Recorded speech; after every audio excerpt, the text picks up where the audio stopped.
Recent advancements of functional hydrogels toward diabetic wound management.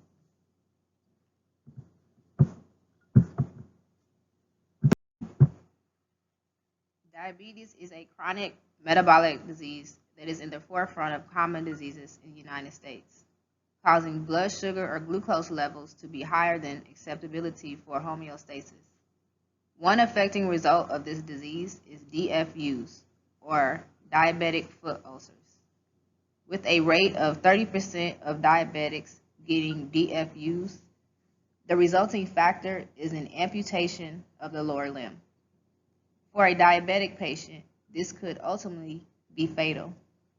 The wound healing of diabetics is compromised due to high blood sugar, hyperglycemia, which will damage nerves and blood vessels, making them narrow and restricted.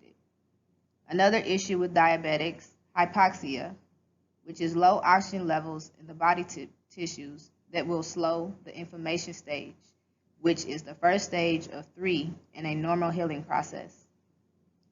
Normal wound healing stages overlap each other, as inflammation and proliferation will be occurring at the same time going into the second stage. Macrophage cells are the true champions. They are the cells getting rid of any harmful bacteria that can cause any infection and damage tissue from the wound. In diabetics, macrophages are unaware of how to transition from the inflammation stage to the proliferation stage. They will remain M1 and not transition to M2. The reason for this, in a non-diabetic, M1 macrophage are polarized to start the M2. A diabetic is unable to properly polarize the macrophage cells, which is why the inflammation stage is prolonged.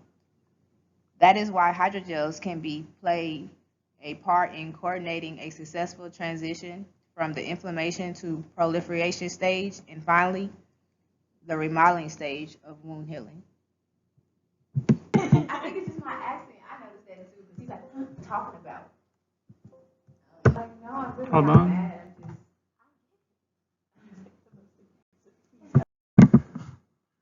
Alright, hello Dr. Y, this is Kaya, and I'm going to go into details about circulation. The body doesn't know how to handle high blood glucose levels, which can lead to complications in circulation. Poor circulation results in blood not getting to where it needs to be fast enough.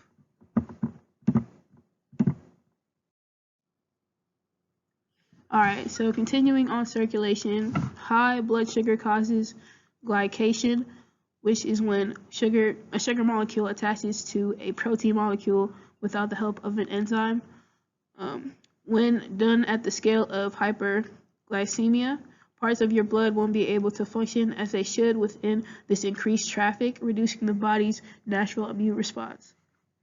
When blood is thick with sugar, it takes longer for white blood cells to get to the wound site to fight infection. So the body buys time by extending the inflammation phase. High blood sugar content can aid to strengthen bacteria since they love to colonize around a resource like sugar. Hydrogel-based systems have shown a lot of promise recently. It shows excellent absorption capabilities, porous structure, tunable mechanical strength, and bio-capability.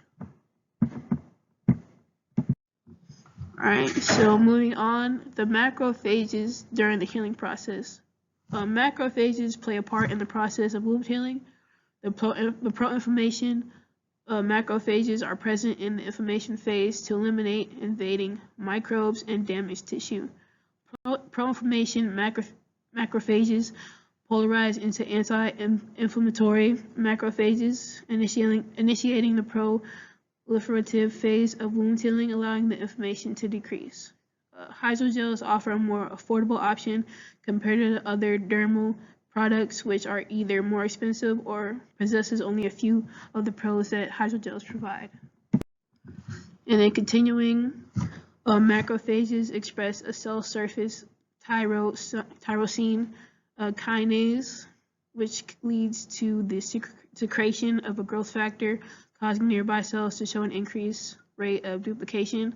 Hydroglycemic condition affects the polarization of pro-inflammatory macrophages to anti-inflammatory macrophages. Due to the abundance of cytokines caused by the high blood sugar, the macrophages are polarized into the more active role of pro-inflammation. Hello, Dr. Y. It's me, Daniel. I'm going to talk about obesity, which has been credited as an amplifying factor given that higher fatty acid content in the plasma causes elevated inflammatory expression. Depending on the fatty acids present, they can either promote or inhibit proteins associated with inflammation, which can split into different problematic health scenarios. So obesity plus diabetes seems like a deadly combination. Experimentation. The authors used animal experimentation as their technique for gathering data, mainly lab mice. Testing a method still being trialed on live humans combats certain human rights laws, so we can't be testing on humans just yet. But according to the graphs, we see that hydrogels have closed wounds at a way quicker rate than the competitor brands. Hydrogels. They can carry antibacterial agents, antibiotics, metallic nanoparticles, and non-metal nanoparticles. These nanoparticles include silver, copper, zinc, oxide, graphene nanomaterials, and quantum dots. A lot of periodic table action here. These nanoparticles offer antibacterial properties while not contributing towards antibacterial resistance, such as targeting the surface of bacteria, causing cell. Metal ions can be problematic, however, in that it needs an appropriate number of bacteria around it. Otherwise, the ions would cause a tissue response from the diabetic patient. Essentially, if there's not enough bacteria, the leftover metal ions will trigger an immune response. To avoid the potential health risk of metal ions, non-metal nanoparticles are looked at, such as carbon dots. They are very cationic, meaning it is reactive while on the surface of the skin, and the carbon dots' hydrogen bonds are undone within the gel so that it may combat the bacteria upon application. Bacteriophages are placed in hydrogel to target and infect bacteria. However, this has the added risk of helping the bacteria grow more resistant. Anti-fouling hydrogels target the walls of bacteria by rupturing them with a sharp nanopillar. Wow. Nitric oxide helps with vasculogenic effects and cell adhesive properties. This is done while still being cell-friendly and killing bacteria. There are still huge opportunities in the field to develop new multifunctional hydrogels with antimicrobial properties. You can basically put anything in these things. All right, hello, my name is Katya Rabago, and I will be doing the rest of the slides. Data and results. The data shows that hydrogels are the most potent wound healing application. Tested on mice, a wound was fully closed on the 15th day after the initial cutting of the wound, while the other dermal products only achieved a 20 to 80% closing on the 15th day. Reactive oxygen species, or ROS. Reactive oxygen species are various signaling molecules. Low levels of them affect cell migration, and excessive levels can halt the healing process altogether. High levels prevent the inflammation phase to transition into the proliferation phase, and the right amount is needed to maintain a protein healing process.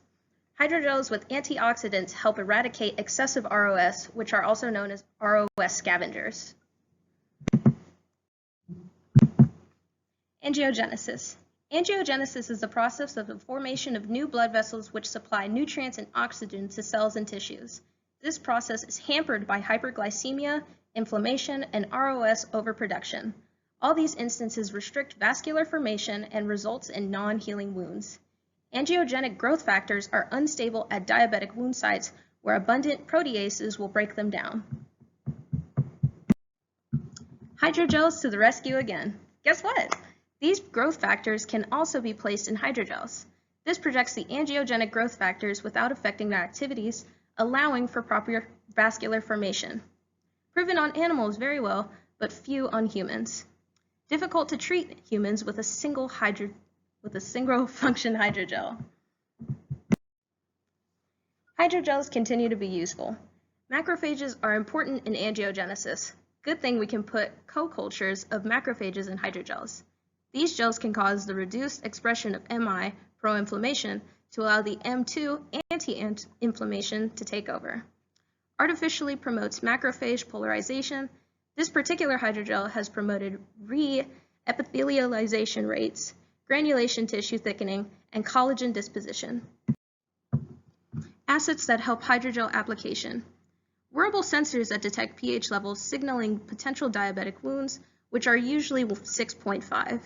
The pH reading indicates the severity of inflammation. Since the properties involved in the healing process fluctuates the pH level, this provides a bit more information, allowing us to better choose the appropriate hydrogel. In conclusion, the authors concluded that hydrogels are far more versatile than dermal competitors and has yielded better rates of healing on tested wounds. Although pricey, it is comparatively cheaper than the other products given its efficiency. And here are references.